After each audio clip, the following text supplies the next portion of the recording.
अस्सलाम वालेकुम जी। आज एक बिग अपडेट है। अपडेट ये है कि हमने फ़ैसला कर लिया है कि अब हम इस केज को छोड़ देंगे परमानेंट बेसिस पे, और इस छत को भी। आज से एल्सा जो है वो नीचे गार्डन में शिफ्ट हो रही है। अब अभी वो बिल्कुल ओपन है, ठीक है। किस तरह का केज बनाऊं और जो इसके लिए परफेक्ट हो, अब इंशाल्लाह करना ये होगा कि सबसे पहले हमें जाके नीचे ये जो गार्डन है हमारा, वो नीचे से शायद नज़र आ रहा है, हमें वहाँ पे जाके एक दफ़ा अच्छे तरीके से सफाई करनी होगी, क्योंकि वहाँ पे भी बहुत सा गंद है। और एल्सा के हथे कोई चीज़ चढ़ जाए तो ये खा भी जाती है और अपने लिए भी प्रॉब्लम क्रिएट कर देती है। तो अभी हम करेंगे ये। इतने में इसको खाना डालता हूँ मैं, इसका बाउल वगैरह साफ़ करके ये खाना वगैरह शुरू करेगी। तो अभी हम प्रिपरेशन करते हैं नीचे की। और नीचे मेरे लिए भी बहुत ज़्यादा मुश्किल है, वहाँ पे कोई शेल्फ़ नहीं है, जैसे ये चीज़ें रखनी पड़ती हैं। तो मैं हूँ तो बहुत सोच में, लेकिन अब मेरे बहुत ही प्यारे सब्सक्राइबर्स जो हैं मुझे बार बार इस चीज़ के बारे में कमेंट कर रहे हैं। हालांकि मैंने इसको स्टेज पे रखा है, लेकिन इसके बावजूद भी कह रहे हैं कि भाईजान मार्बल बीच में इन्वॉल्व नहीं होना चाहिए, इसके लेग्स के लिए ठीक नहीं है। तो बस अब ये फ़ाइनल है कि ये अब नीचे ही जाएगी। और बाकी जो एनिमल्स हैं मेरे पास, वो फ़िलहाल इधर ऊपर ही मैं रखूँगा, जब तक मुझे समझ में नहीं आएगी कि मैं वहाँ पे किस तरह से इनको मैनेज करूँ, किस तरह से इनके केजेस बनाऊँ, और ताकि सबका सेपरेट सिस्टम हो। चलें अभी इसके बाउल वगैरह धो के तो अपनी जो है वो नीचे की तैयारी करते हैं। तमाम चीज़ों को एक शापर में डाल लेते हैं और उनको नीचे लेके चलते हैं। ये मैंने कसूर से मंगवाया था पूरा बुरा। तो उम्मीद तो यही है कि खरगोशों का तो पूरा 1 साल जो है वो आराम से गुजर जाएगा इंशाअल्लाह। एक दफ़ा मैं खरगोशों को, इसके अलावा अपने पैरट्स को खाना वगैरह पानी वगैरह डाल दूँ, फिर मैं इंशाअल्लाह नीचे वाले प्रोजेक्ट पे स्टार्ट होता हूँ। एल्सा की तमाम ज़रूरत की चीज़ें जो हैं यहाँ से उठा ली गई हैं, वहाँ से भी खाली कर दिया एल्सा की चीज़ों को, सब कुछ इस शॉपर में डाल दिया। तो इतने अरसे से यहाँ पे रख रहा हूँ तो दिल को कुछ हो रहा है कि अब टोटली तौर पे इसकी जगह चेंज होगी, इसका सारा सेटअप चेंज होगा। तो एल्सा भी इस चीज़ को बहुत फील करेगी कि यहीं पे इसने पैदा होने के बाद यहीं पे इसने सारा कुछ देखा है, यहीं पे रही है। तो खैर चलते हैं अभी नीचे। ये एक हम टॉप से व्यू लेंगे इस सारे एरिए का। यहाँ पे ऊपर शेड भी मौजूद है और एल्सा की चीज़ें नीचे शिफ्ट करना शुरू करते हैं। और बहुत सा गंद भी है, वो उस कॉर्नर पे पड़ा हुआ है, यहाँ पे पड़ा हुआ है। तो इस सब की एक दफ़ा अच्छे तरीके से सफाई करनी होगी हमें, फिर हम एल्सा को शिफ्ट कर सकते हैं। चलें जी, अभी हम अपना काम स्टार्ट करते हैं। स्टार्ट इस तरह से करेंगे कि सबसे पहले हम ये वाला सारा एरिया एक दफ़ा मज़ीद जो यहाँ पे गंद है, ये चीज़ें ये सारी हम यहाँ से उठाएँगे। उसके बाद फिर हम ये नीचे वाला एरिया जो है इसको ओके करेंगे। एल्सा का जी खाने वाला बाउल भी आ गया है। ये कॉर्नर मैंने ऑलमोस्ट साफ़ कर दिया है, बस वो थोड़ा सा रह गया गंद, इसको भी उठा के तो एल्सा को भी मैं नीचे ला रहा हूँ। फिर मज़ीद सफाई जो है हम स्टार्ट करते हैं इंशाल्लाह। अच्छा जी, एल्सा आज लास्ट टाइम इस छत को देखने लगी है, तो अभी हम यहाँ से जा रहे हैं। और अब ये हमारा डोर जो है ये ऐसे खुला ही रहेगा, ताकि इन जो यहाँ पे एनिमल्स हैं इनको मज़ीद हवा बेहतर हो जाए। तो एल्सा जी लास्ट टाइम देख लो अपने इस छत को, अपने उस केज को। आज से bye bye tata, permanent basis पे। अब हमारी एल्सा जो है वो नीचे गार्डन में ही रहेगी इंशाल्लाह। ले जी, एल्सा की एंट्री हो गई है अपने, अब जो हमेशा के लिए इसका घर होगा वहाँ पे। चलें जी एल्सा, आ जाओ ऊपर, चलो चलो चलो ऊपर चलो, आ जाओ आ जाओ। गुड। लें जी एल्सा, आपका ये वाला घर अब ये होगा। एल्सा को इतनी शरारतों का शौक़ है, इससे ही जैसे एक बच्चा नहीं होता, बिल्कुल ऐसे इसकी नेचर है।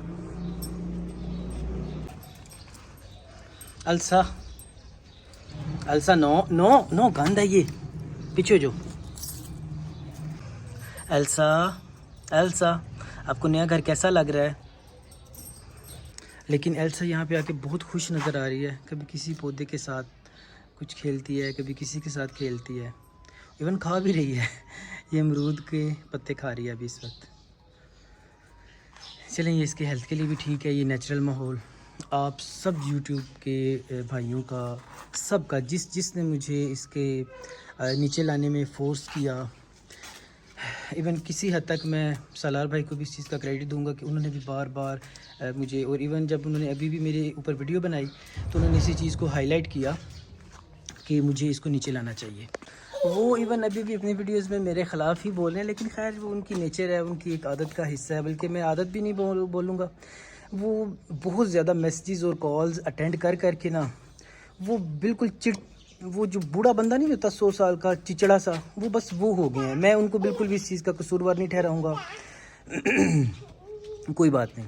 बहरहाल खैर भाई, सबका बहुत बहुत बहुत बहुत बहुत बहुत बहुत शुक्रिया। मेरे दिल को भी यहाँ पे बहुत सुकून आ रहा है और तसल्ली हो रही है कि यार ये जो मैंने फ़ैसला किया है, बहुत ज़बरदस्त फ़ैसला किया है इसको नीचे लाने का। अब मसला ये है कि जी मेरा सोना बच्चा, शेड लगा है यहाँ पे, ठीक है। अब यहाँ पे अगर मैं लेके आऊँगा तो फिर वही बात है कि ये पक्के पे आ गया। अब यहाँ पे इसका मुझे एक केज वगैरह बनाना पड़ेगा, आई थिंक सो। तो बस ये अब थोड़ी सी मेरे लिए मुश्किल है कि मैं इसको किस तरह से केज इसका बनाऊँ। जी अच्छा मेरा सोना बच्चा, कोई बात नहीं, खेलने दो, खेल रही है। रखना तो मैंने वहाँ से लेकर यहाँ तक किसी न किसी एरिए में है। तो अब ये समझ में नहीं आ रही कि इसको मैं किस तरह का केज बनाऊँ इसका, और केज की आया कि ज़रूरत है या इसको खुला ही छोड़ दूँ। ये भी मुमकिन है, अगर बारिश वगैरह आए, धूप आए तो इस शेड के नीचे से आ जाए। ये भी एक ऑप्शन है हमारे पास कि मैं एक दफ़ा यहाँ पे अच्छी तरह सफाई कर दूँ और फिर ये खुली ही यहाँ पर रहे। तो केज में रखने की या बांधने की ज़रूरत ना, बांधा सिर्फ इसलिए है ताकि अभी वो मुझे तंग कर रही थी, मैं सफाई वगैरह कर रहा था, मुझे करने नहीं दे रही थी, इसलिए सिर्फ इसको बांधा अभी मैंने। सख्त कड़कती धूप है तो ऑलमोस्ट यहाँ की सफाई हो गई है। अभी ये कॉर्नर में साफ़ कर रहा था, अभी ये गंद के 4 छापर बन गए हैं। ऑलमोस्ट मोटी मोटी तो हो गई है। अभी इंशाल्लाह डिटेल से जो है इसको एक दफ़ा धोते हैं, फिर काम फिनिश है।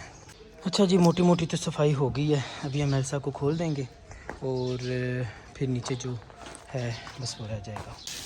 नीचे वाला भी माशाल्लाह आधा वाश हो गया है यहाँ तक, अब बस थोड़ा सा रह गया। गर्मी ने तो जो है ना वो बहुत ही तबाही मचा दी है। बड़ा ही मुश्किल हो रहा है, लेकिन ज़ाहिर बात है एल्सा को खोलना है, कोई गंदी चीज़ खा ना जाए, इस चीज़ की टेंशन है। अच्छा जी, माशाल्लाह से सफाई अब हमारी मुकम्मल हो चुकी है, बिल्कुल नीट एंड क्लीन। अभी हम यहाँ की थोड़ी सी सेटिंग करते हैं और इसकी जितनी भी चीज़ें हैं, हमें ये एक शेल्फ टाइप मिल गई है, शुक्र है अल्लाह का, गुजारा हमारा अच्छा हो जाएगा। तो बस एल्सा इससे पंगे ना ले, तो हम यहाँ पे इसकी जितनी भी चीज़ें हैं, मेडिसन, लीश, सब कुछ वो यहाँ पे रखते हैं। चलें जी, एल्सा को भी हमने खुला छोड़ दिया है। तो एल्सा जाओ छाँव में, धूप में नहीं बैठो। तो नीचे से भी ओके हो गया सारा, बस एक पाइप रह गया है। अच्छा हुआ नज़र पड़ गई, ये पाइप को भी उठा लेते हैं अभी। एल्सा ना मुझे यहाँ पे परेशान लग रही है, क्योंकि आज तक ये जी एल्सा के पानी का सिस्टम किया है।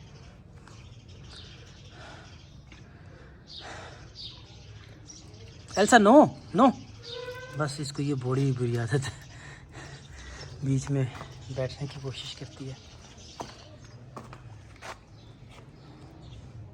अच्छा जी, अभी मैं शॉप से आया हूँ, मुझे इस चीज़ की टेंशन थी कि आज इसका फर्स्ट डे है तो ये यहाँ पे परेशान ना हो। तो बड़ा एक गलत सा काम हो गया है, ये जो है पूरे का पूरा टूट गया। पता नहीं इसने कोई शरारत की है या ज़ाहिर बात है इसी ने शरारत की होगी। हाँ, अभी करना ये होगा कि हमें इसको ऊपर ही शिफ्ट करना होगा दोबारा से। तो यहाँ पे जब तक इसका एक प्रॉपर सिस्टम नहीं बनता तो तब तक हम इसको दोबारा से ऊपर ही लेकर जाएंगे। जब इसका यहाँ पे कोई केज वगैरह बन गया फिर दोबारा हम इसको नीचे लेकर आएंगे। अस्सलाम वालेकुम जी, अभी हम ना यहाँ पे एक दीवार सी बना रहे हैं, कच्ची, मतलब सीमेंट के बगैर ही बना रहे हैं, जस्ट ईंटें। क्योंकि यहाँ पे ये जो सारा कुछ गंद पड़ा हुआ है ना, यहाँ पे एल्सा कोई सिरप या कोई ऐसी चीज़ ना खाए जिससे इसको नुकसान हो। तो यहाँ पे जितनी भी ये एरिया है ना, इस सारे एरिए को हम 1-1 फुट तक ऊंचा कर देंगे, सिर्फ ईंटें ऐसे जोड़ देंगे। उससे ये होगा कि एल्सा वहाँ से यहाँ नहीं आएगी। और यहाँ कहीं सेंटर से हम एक रास्ता रख देंगे 2 से 3 या 4 फुट का, जहाँ से हम आ और जा सकें। और जब एल्सा को नीचे लेके आना हो तो हम यहाँ से इसको ला सकें। ये आलमोस्ट हम एक फुट इसको ऊंचा कर रहे हैं। अब मोस्ट प्रोबेबली एल्सा जो है वो इस साइड पे बिल्कुल भी नहीं आएगी। तो फ़िलहाल के लिए मेरा जो एक प्रॉब्लम था वो सॉर्ट आउट हो गया। अभी एल्सा जो है इस कच्चे पर ही रहेगी और इंशाल्लाह इसकी वॉक हम सुबह शाम अच्छे तरीके से करवाएंगे, तो अल्लाह खैर करेगा। ले जी, ये आलमोस्ट यहाँ तक कंप्लीट हुआ है। अभी ये थोड़ा सा मैंने रास्ता रखा है अपने आने जाने के लिए, अब आगे काम स्टार्ट है। अच्छा जी, अभी मैं एल्सा का ही काम हो रहा है, इतने में मैं ऊपर रैबिट्स को और पैरट्स को दाना पानी डाल हूँ। एल्सा के बगैर ये छत पूरा सुनसान हो गया है। कोशिश करूँगा कि मैं अपने ये एनिमल्स भी कहीं नीचे अगर मैनेज कर सका तो मैं भी इनको भी मैं नीचे ले जाऊँ, लेकिन अभी तक तो बहुत मुश्किल उसका सेटअप बन रहा है। पाकिस्तान में रैबिट फार्मिंग का रुझान बहुत ज़्यादा बढ़ता जा रहा है डे बाई डे। अच्छा, ये जो बिज़नेस है ना रैबिट फार्मिंग का, मैं इसको बहुत ज़्यादा इससे इम्प्रेस हूँ। अब देखें, ये जो है बोरा 30 kg का था, 3000 रुपये का। जो इसकी फ़ूड है, जो ऊपर पैलेट्स पड़े हैं, 4150 रुपये का इसका 40 kg का पूरा है। और मेरा ख्याल है कि ये एक नहीं 6 2-4 पेड़ हों तो एक साल के लिए इनका शायद निकल जाए। और इनकी अगर बेबीज़ हों, अगर बंदा इसको सेल करे तो 13,000 14,000 15,000 में बआसानी सेल हो जाते हैं। अगर अच्छी प्राइस लेना चाहे तो डिमांड जो करते हैं 20,000 21,000 करते हैं और 16 17 18 में दे देते हैं जो ऑलरेडी काम कर रहे हैं। लेकिन मैं बिल्कुल एक मिनिमम एवरेज रख के मैं बात कर रहा हूँ कि आप लोग 12-13 हज़ार रुपये में, 14,000 रुपये में तो हंस के सेल कर सकते हैं। और इनकी ब्रीड भी आप लोग मशहूर है, हर बंदे शुरू से सुनते आ रहे हैं कि जनाब ये हर 21 दिन बाद बच्चे देते हैं, हर 21 दिन बाद बच्चे देते हैं। और ये अडल्ट भी तकरीबन 6 से 7 माह में अडल्ट हो जाते हैं, ब्रीड करने के काबिल हो जाते हैं। तो यार as a business point of view ये वाली जो रैबिट फार्मिंग है बहुत बहुत ज़बरदस्त है। इनकी केयर भी ज़्यादा नहीं है इनकी उस तरह से, जैसे अब हम डॉग रखे हैं, मेरी जान को स्यापा पड़ा हुआ है। कभी ऊपर रख रहा हूँ, कभी नीचे ले जा रहा हूँ, कभी मल्टीविटामिन, कभी फलां चीज़, तो ये तो वो। तो इसका जो खाना वगैरह है वो भी बहुत आसान है, और इसकी रेट्स वगैरह और इसकी ब्रीड करने की रेशो वो ज़्यादा है। लेकिन बात वो ये चीज़ क्वालिटी की हो। अब देखें, चीज़ है ना, अब मैं इवन ख़ुद भी इस वक्त आउट ऑफ कोट है, ये चीज़ जहन में रखनी है। गर्मियों की वजह से जब भी मैं मतलब इनको ब्रश करता हूँ इनके बाल उतरते हैं, और अभी आउट ऑफ कोट है। इंशाल्लाह इसको आपने विंटर में देखना है, और अभी ये हैं भी बच्चे। और ज़ाहिर बात है जो अडल्ट का हुस्न होता है वो तो अपना ही होता है ना अडल्ट। तो इंशाल्लाह विंटर में आप लोग देखेंगे, आपको मज़ा आ जाएगा। चीज़ तगड़ी हो, लेवल की हो। इवन ये अपनी नस्ल में, अपनी ब्रीड में, मैं कहता हूँ कि जिस तरह से एल्सा एक लेवल की है ना, इस तरह ही अपनी ब्रीड में। अब मैं रैबिट फार्मिंग के बहुत से ग्रुप्स को ज्वाइन किया हुआ है, वहाँ पे बंदे सेल करते हैं, लेकिन यकीन माने ये क्वालिटी नहीं होती, बिल्कुल भी नहीं होती। और इवन मैंने सिर्फ 1 से 2 उसके बाद ऐसे देखे हैं इस क्वालिटी के रैबिट्स। जब से मैंने ये रैबिट्स लिए हैं उसके बाद अभी तक सिर्फ 1 से 2 ऐसे पीस होंगे जो इस क्वालिटी तक के थे। आज मेरी एल्सा का केज खाली है, तो अभी मैं ये चाह रहा हूँ कि ये जो ग्रिल है ना, इस ग्रिल को मैं नीचे लेके जाऊँ, और वो रास्ता जहाँ से मैंने अपने गुजरने का रास्ता रखा हुआ है 3 से 4 फुट, वहाँ पे मैं ये वाली ग्रिल रखूँ। तो लेकिन ये साइज़ में तो बहुत ज़्यादा बढ़िया है, शायद मुझे कुछ और रखना पड़ेगा वहाँ पे। मेरा ख़्याल है ये ज़बरदस्त रहेगा, इसको रखते हैं। यहाँ पे मैं चाह रहा था कि ये जो स्पेस छोड़ी है इसको मैं किसी तरीके से कवर कर दूँ कि बासानी जब मैं आऊँ तो इसको उठा लूँ उस साइड पे करके, तो मैं चला जाऊँ। ऑलमोस्ट ये माशाल्लाह से कंप्लीट हो गई है, सिर्फ ये थोड़ा सा एरिया रह गया, बाकी सारा कंप्लीट हो गया। ये एक छोटा सा स्टेप बनाया मैंने अपने लिए, ये एक दरवाज़ा रखा है।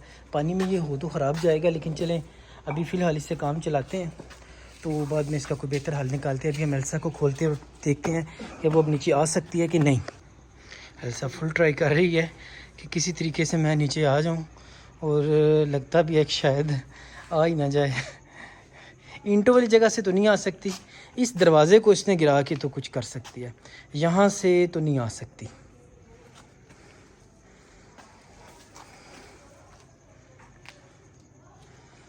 एल्सा इतनी मेहनत की है, मेहनत ज़ाया ना करना। यहाँ से छलांग नहीं लगानी है आपने।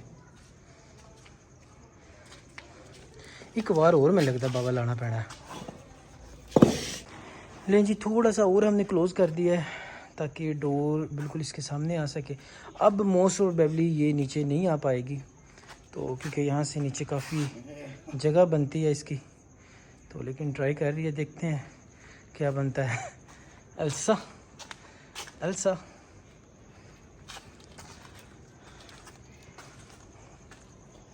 एक मुहावरा सुना था कि लोहे के चने चबवा दिए, फलां बंदे ने लोहे के चने चबवा दिए।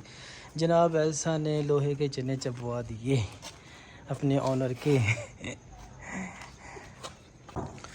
हम इसको ना तकरीबन एक बार और ऊंचा करने लगे हैं, क्योंकि ऐसे लग रहा है कि कहीं ये हमारी गैर मौजूदगी है तो इसको जंप ही ना करके आ जाए, क्योंकि अभी ये ट्राई कर रही है। तो अगर एक बार और हो गया तो फिर इसके लिए मुश्किल हो जाएगा। अब जनाब एल्सा का इलाज हुआ है, अब इसका सर भी नहीं जा रहा ऊपर। अब ये साइड हमारी ऊंची हो गई है, ये वाली सारी। अब इस साइड के लिए हमारे पास ईंटें कम है, तो देखते हैं जितना ऊंची हो सके इसको हम करते हैं। इस कॉर्नर की हम एक दफ़ा अच्छी तरह सफाई कर दें ताकि यहाँ पे कोई भी गंद वगैरह जो है वो ऐसा खाए ना, अगर खुदा न खास्ता रात को यहाँ से भी आ जाए। उस साइड को भी हमने अब ऊंचा कर दिया है, इस साइड को भी ऊंचा कर दिया है।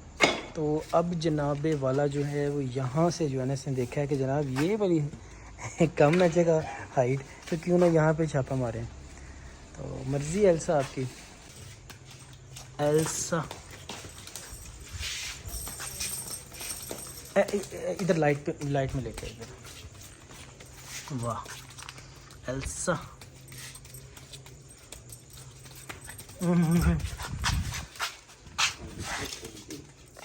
ओके जी, एल्सा की वॉक भी हो गई है, इसका बात भी हो गया है। तो अभी हम जो है एल्सा को आज यहीं पे छोड़कर तो अभी गुड नाइट कहेंगे इसको। इंशाल्लाह कल मुलाकात होगी एल्सा से। उम्मीद करता हूँ कि रात को ये जंप नहीं करे यहाँ से और कोई मुश्किल ना बने।